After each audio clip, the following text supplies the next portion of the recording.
Hi, everybody. Thanks so much for tuning in this morning.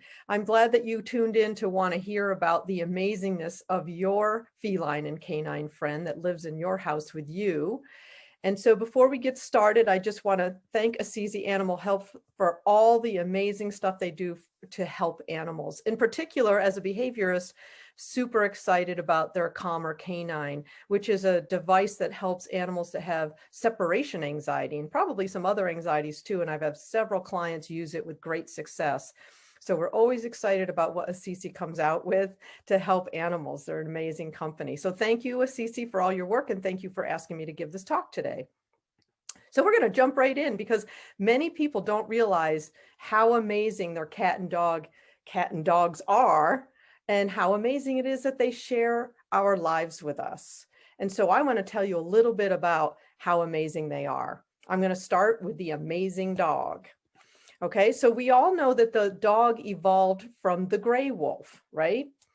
Well, the domestication of the dog is pretty interesting because the dog is actually the very first animal and the only large carnivore to be domesticated, right? And it's the only animal to undergo domestication when humans were still nomadic hunter-gatherers from 15 to 36,000 years ago. And actually, if you look at this diagram, what you see is how far ahead of other domesticated animals the dog was. The dog was the very first animal we domesticated. And so the question is, how did this happen? How did we go from a wolf to a dog? Well, the way it kind of happened is that when humans started living in villages and eating as groups and producing food waste that they would, of course, put away from their village, the scavenging wolves were attracted to this food source. And of course, scavenging is easier than hunting. And so some of the wolves started going to these dumps and scavenging the food waste from these, early humans. And the individual animals that were less afraid of these strange two-legged beings, and they scavenged near their villages, pretty soon they started having offspring that scavenged in the dumps outside of human villages. And then the offspring would have offspring. And with each generation, these animals became more and more and more comfortable around humans. And pretty soon they're actually coming into the village and taking food from the early humans. And then soon later, they're actually living with and helping humans, helping with hunting and helping with protection and all that kind of stuff that we still use dogs for. And now there are family members, right? So your dog's at your house, there's just a part of your family.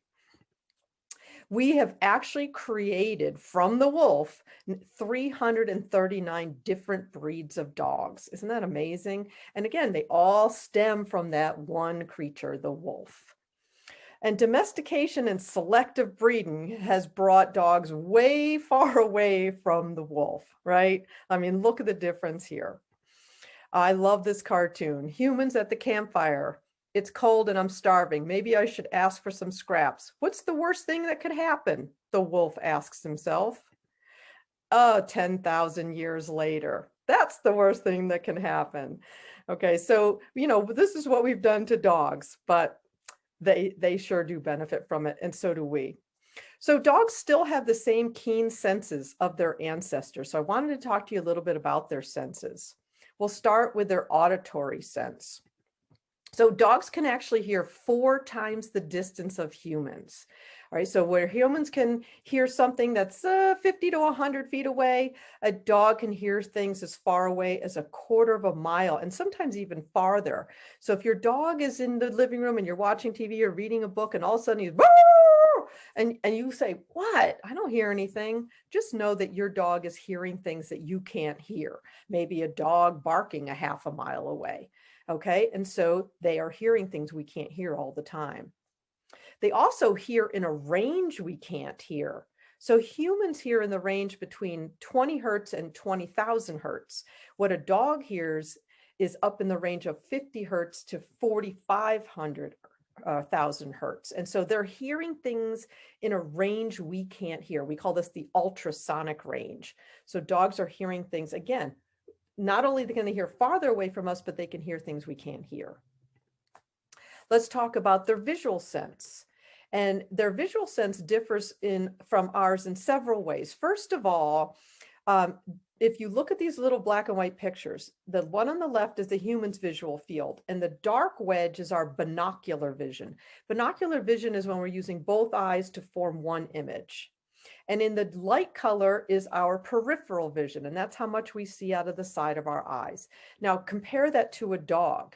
You see the little tiny wedge of binocular vision, but a whole lot more peripheral vision.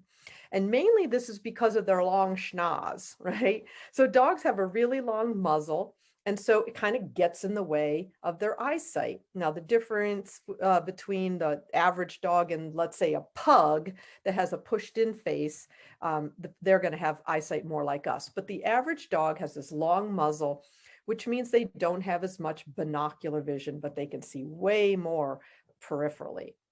And because they don't have good binocular vision, because they have this big long schnoz, they also don't have good close-up vision. So if you've ever thrown a treat on the floor and your dog's trying to find it, it's because he's trying to find it with his nose, not his eyes.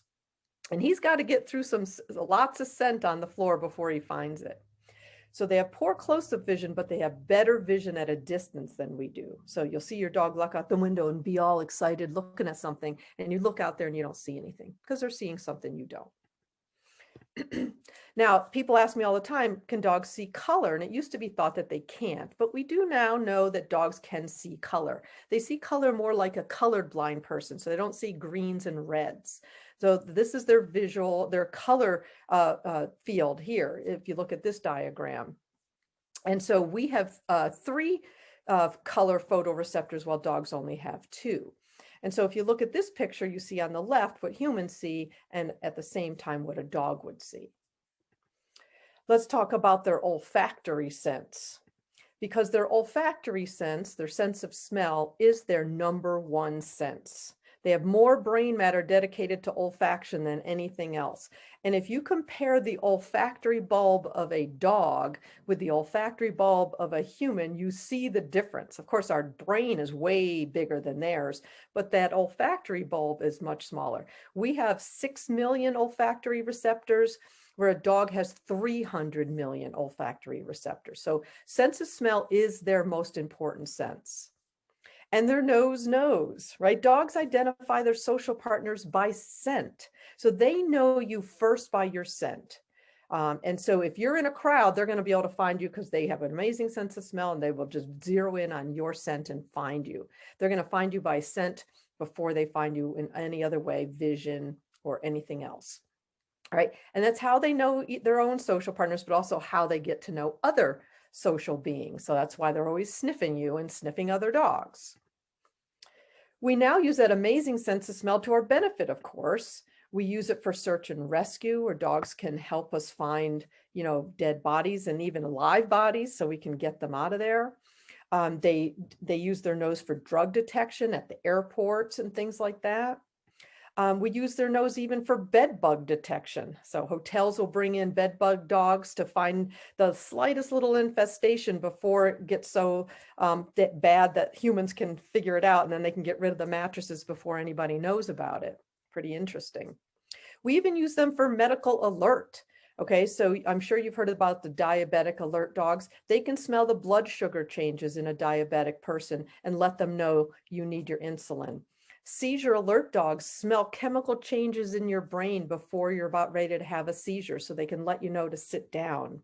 And they even have cancer detection dogs, because we have found that dogs can detect cancer cells even better and before a lot of diagnostic machines that we have.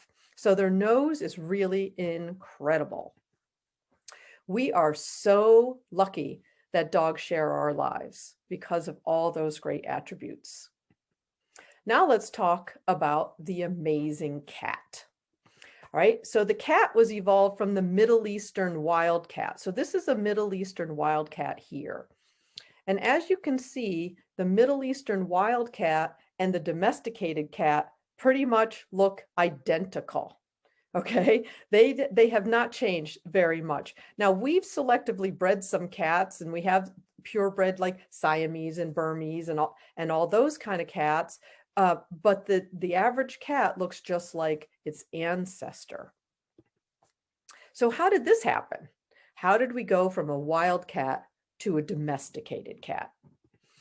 Well, for a long time, Egyptians were credited for domesticating a cat around 3,600 years ago. So you probably have heard that just because of all the Egyptian statues of cats. So we figured, oh, they were probably the first ones to domesticate cats and have them in their places of living. But in 2004, they actually found a cat buried with a human on the island of Cyprus, and it dated back 9,500 years ago. So we're like, oh, they were domesticated longer ago than that. It wasn't the Egyptians.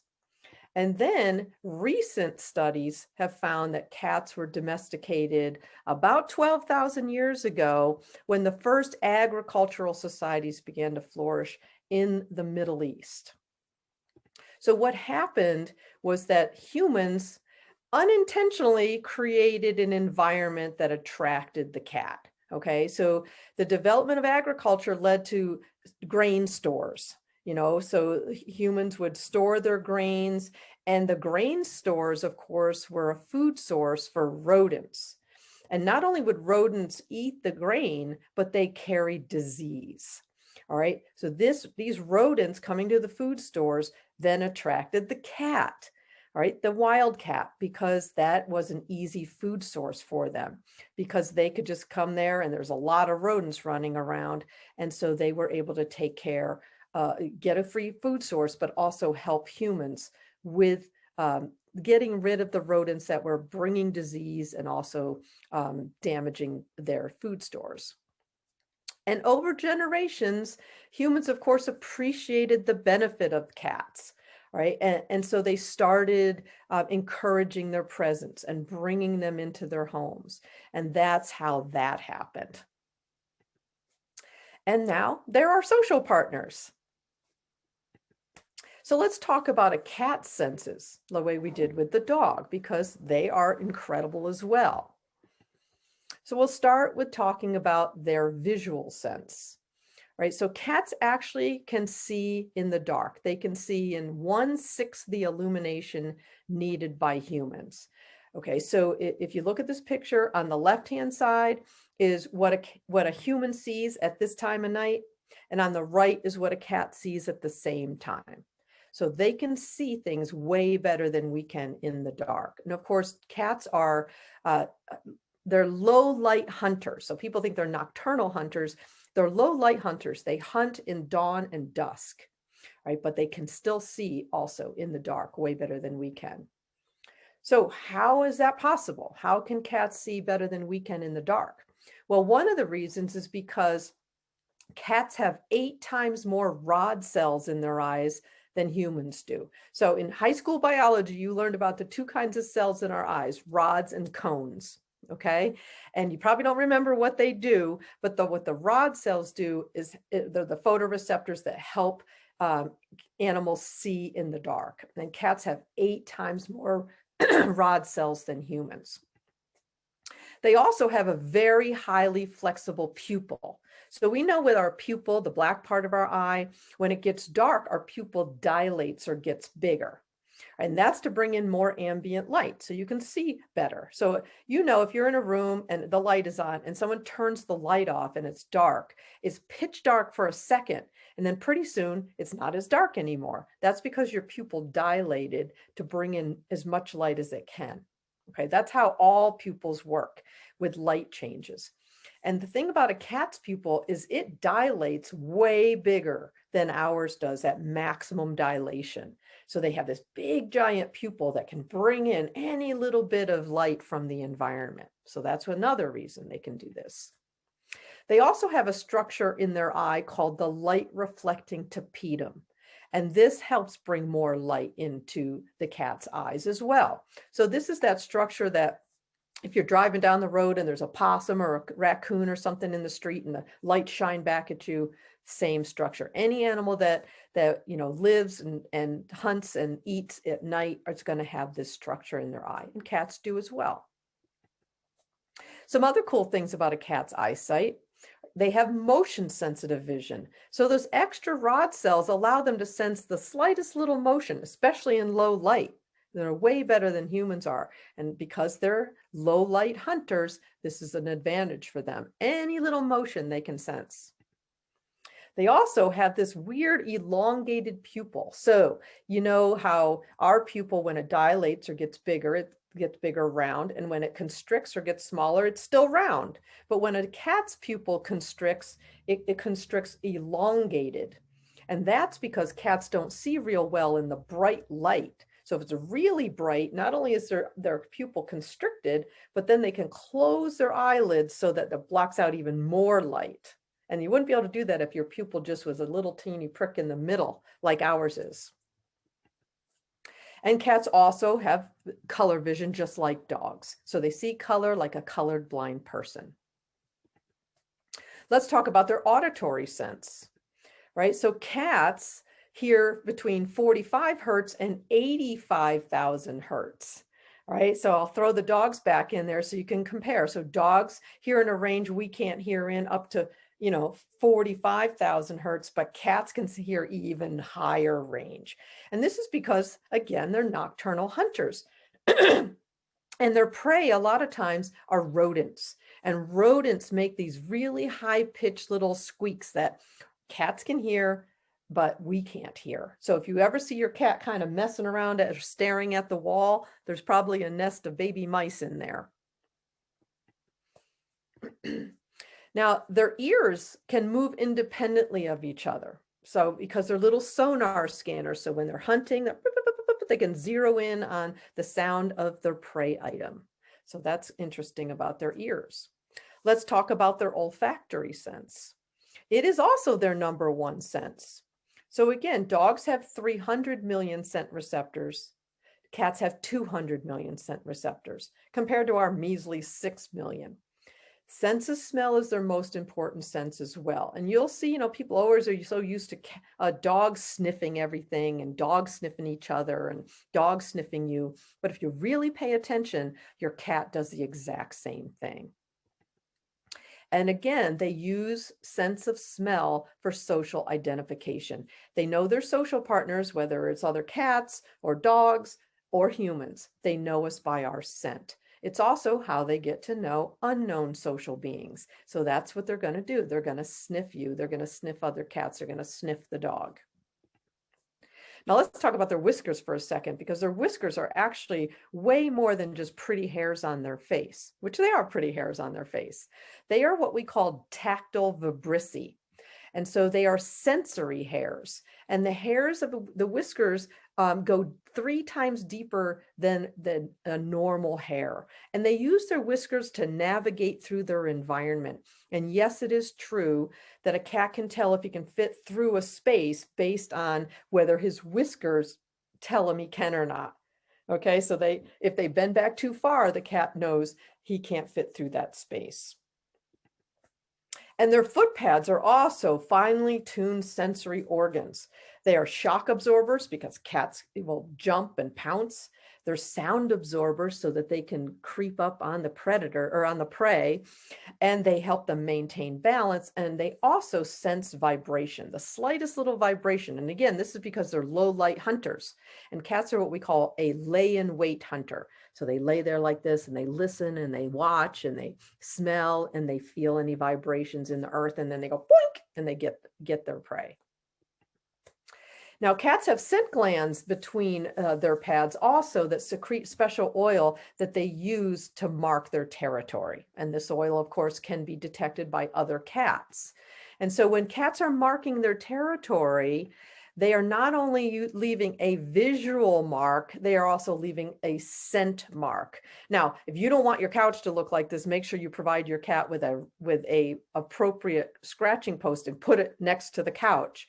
But they're not just leaving a visual mark, they're also leaving an olfactory mark, a scent mark. And cats have amazing balance, as you may know, and you might have seen your own cat do something like this. Amazing balance. And of course, they have the righting ability. So if they fall from a second-story window, they can right themselves and land on their feet. if they fall, the higher it goes, the harder it's going to be for that cat not to be injured. It's not true you can throw them off a 20-story building and they land on their feet just fine. That is not true. But from it, like a tree height or second-story window, they right themselves and then land on their feet. And again, those shock absorbers will absorb the shock of the landing. So we are so lucky these amazing animals share our lives also. Now, dogs and cats live well with humans because they are highly adaptable. So what adaptable means is that they're able to adjust to new conditions, right? So cats and dogs are really highly adaptable. So they adapt to living inside the house, even when nature calls from outside. They adapt to being walked on a leash, even when running free would be more fun. They adapt to doing their business in a small plastic box rather than anywhere that they please. And they adapt to drinking water from a little bowl, even when there's a much bigger bowl available that for some reason is off limits to the dog. Of course, we don't want them drinking out of the toilet, but the dog doesn't understand that. It's the biggest water bowl in the house.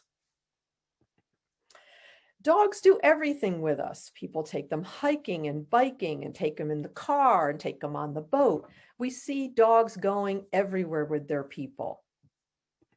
And some cats are given the same opportunity, right? You got to socialize them to these activities when they're little, when they're kittens, but cats can do all the same stuff that dogs do. Dogs help people with disabilities. And they comfort the sick and the lonely. And so do cats.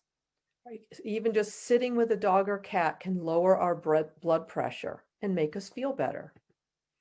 Dogs can help kids with their reading skills because the Reading for Dogs program is that kids are less inhibited to read to a dog than to an adult. Ditto for cats. Put quite simply, cats and dogs are amazing social partners that help us in many, many ways. The most importantly, they make us feel loved. So we are so lucky that these amazing animals share our lives. Okay, so that's the end of my talk about the amazingness of your canine and feline friend. I hope you learned a lot about your animal, and now you can really watch them and say, wow, that's amazing how much they can hear, what they're smelling, and all of the great things I just told you about them. Again, I want to thank CC Animal Health for asking me to give this talk to you and for providing these talks for people to learn about animals. Such a great service. Also, here's my email if you ever need to ask me a question about this lecture or anything else about your pet. Feel free to shoot me an email.